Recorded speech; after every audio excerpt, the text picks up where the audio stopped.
So students, আজকে একটা ব্যাপার নিয়ে একটু কথা বলবো। সেটা হচ্ছে গ্রুপিং অফ ব্লাড। দেখো, এত কিছু থাকতে হঠাৎ করে ব্লাডের গ্রুপিং করার দিকে খেয়াল হলো কেন? অ্যাকচুয়ালি একটা সময় ছিল যখন ব্লাড গ্রুপ আলাদা করে কিন্তু করা হতো না। অর্থাৎ মনে করো কারোর যদি ব্লাডের দরকার হয় তাহলে যে কেউ একজন তাকে রক্ত দিলে আলটিমেটলি সে হয় মরতো নয় বাঁচতো। যদি মরে যেত তাহলে সেটা হচ্ছে শয়তানের অভিশাপ, আর যদি বেঁচে যেত তাহলে ভগবানের আশীর্বাদ। তো প্রথম কার্ল ল্যান্ডস্টেইনার বলে একজন বিজ্ঞানী এই যে ধারণাটার এগেনস্টে উনি কি করলেন, একটা সায়েন্টিফিক রিজন দেখালেন। এবং দ্বিতীয় বিশ্বযুদ্ধের সময় প্রচুর মানুষ, প্রচুর সৈনিক যখন একের পর এক মারা যাচ্ছেন এই রকম ভাবে ব্লাড ট্রান্সফিউশনের কারণে, সেই সময় স্বাভাবিকভাবেই কার্ল ল্যান্ডস্টেইনার এবং আর একজন সায়েন্টিস্ট, তার নাম তোমরা অনেকেই জানো, তবে অন্য ব্যাপারে তিনি প্রসিদ্ধ। হ্যাঁ, তিনি হচ্ছেন ডক্টর আলেকজান্ডার ফ্লেমিং, যিনি আবিষ্কার করেছিলেন পৃথিবীর প্রথম অ্যান্টিবায়োটিক পেনিসিলিন। তারা দুজনে মিলে দেখলেন একটা অদ্ভুত ব্যাপার। সেটা হচ্ছে যে কিছু কিছু রক্তের মধ্যে কিছু কিছু প্রোটিন জাতীয় স্ট্রাকচার রয়েছে, এবং এই প্রোটিন জাতীয় স্ট্রাকচারটাকে তারা দেখলেন অ্যান্টিজেন বলে নাম দিলেন।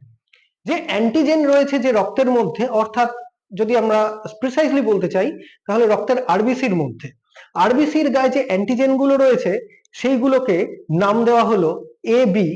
আর যেগুলোর মধ্যে দুটো অ্যান্টিজেনই রয়েছে তাদেরকে নাম দেওয়া হলো এবি। এবং তারপরে যার মধ্যে কোনো অ্যান্টিজেন নেই তাদেরকে নাম দেওয়া হলো ও, অর্থাৎ জিরো। কোনো অ্যান্টিজেন নেই মানে নো অ্যান্টিজেন। তো এইভাবে যখন তারা ব্লাডের গ্রুপিং শুরু করলেন এবং প্রত্যেকটা ব্লাড গ্রুপ ওয়াইজ যখন রক্ত দেওয়া হতে লাগলো, আশ্চর্যভাবে দেখা গেল এই ব্লাড ট্রান্সফিউশনের পরে মৃত্যুর সংখ্যা 95% পর্যন্ত কমে গেছে। তারপরে যখন দ্বিতীয় বিশ্বযুদ্ধ কমে যায় বা শেষ হয়ে যায়, তখন আস্তে আস্তে এই বিষয় নিয়ে গবেষণা হতে লাগলো। এবং তারপরে আমরা RH+, RH-, তারপরে বোম্বে ব্লাড গ্রুপ, এরকম প্রচুর ব্লাড গ্রুপ দেখেছি। কিন্তু তার শুরুয়াতটা ঠিক কিরকম ছিল চলো একটু জেনে নিই। আরবিসির গায়ে এই যে ট্রায়াঙ্গেল শেপের যে জিনিসগুলো রয়েছে, আমরা যদি এটাকে অ্যান্টিজেন এ হিসেবে ধরে নিই, তাহলে এটার এগেনস্টে যে প্রোটিন স্ট্রাকচার এই অ্যান্টিজেনের সাথে বাইন্ড করছে তাকে আমরা কি বলবো? অ্যান্টিবডি। অ্যান্টিজেন এর সাথে বাইন্ড করে অ্যান্টিবডি বিটা, এটা কিন্তু বি নয়, বিটা। অ্যান্টিজেন বি এর সাথে বাইন্ড করে অ্যান্টিবডি আলফা। অনেক জায়গায় এই অ্যান্টিবডি আলফা এবং অ্যান্টিবডি বিটাকে অ্যান্টিবডি এ এবং বি হিসেবে ধরে নেওয়া হয়। আর অ্যান্টিজেন এ বি দুটোই আছে, অথচ তাদের মধ্যে কোনো অ্যান্টিবডি নেই। তাহলে সেই ব্লাড গ্রুপকে বলা হবে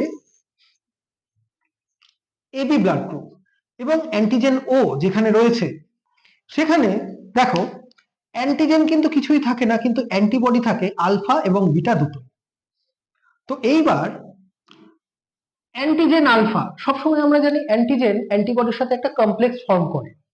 অ্যান্টিজেন আলফা কোনো মতেই অ্যান্টিবডি আলফার সাথে, অ্যান্টিজেন এ কোনো মতেই অ্যান্টিবডি আলফার সাথে কোনো রকম কমপ্লেক্স তৈরি করতে পারে না।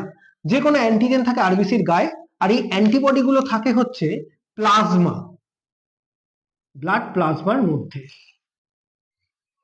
ব্লাড গ্রুপ বি, বি অ্যান্টিজেনের সাথে কখনো অ্যান্টিবডি বিটা রিয়াকশন করে না বা অ্যান্টিজেন অ্যান্টিবডি কমপ্লেক্স তৈরি করে না। কেন? প্রথমত হচ্ছে, এই দিকে আমি একটু আসছি, দেখে নাও। যদি ধরে নাও ট্রায়াঙ্গেল শেপের যে অ্যান্টিজেন গুলো রয়েছে সেটাকে আমরা যদি এ বলি, তাহলে অ্যান্টিবডি বিটা হচ্ছে অর্ধচন্দ্রাকৃতি, সেমি সার্কেল টাইপের। সেমি সার্কেল কখনো ট্রায়াঙ্গেলের সাথে বাইন্ড করতে পারে না, এই জন্যই এরা অ্যান্টিজেন অ্যান্টিবডি কমপ্লেক্স তৈরি করতে পারে না।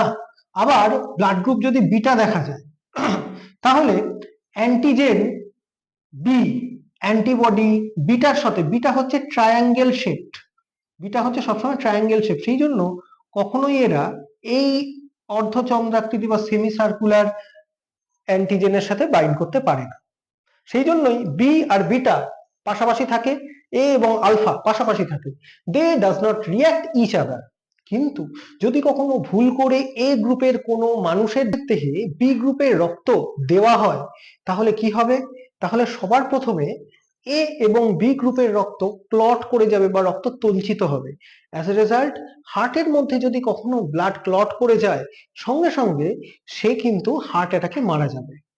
এবার হার্টের মধ্যে বা রক্তবাহর মধ্যে আমরা জানি হেপারিন বলে একটা সাবস্টেন্স থাকে, chemical substance which prevents coagulation, কিন্তু অ্যান্টিজেন অ্যান্টিবডি কমপ্লেক্স হয়ে যে কোয়াগুলেশন তৈরি করে সেই কোয়াগুলেশন প্রিভেন্ট করার ক্ষমতা কিন্তু হেপারিনেরও নেই।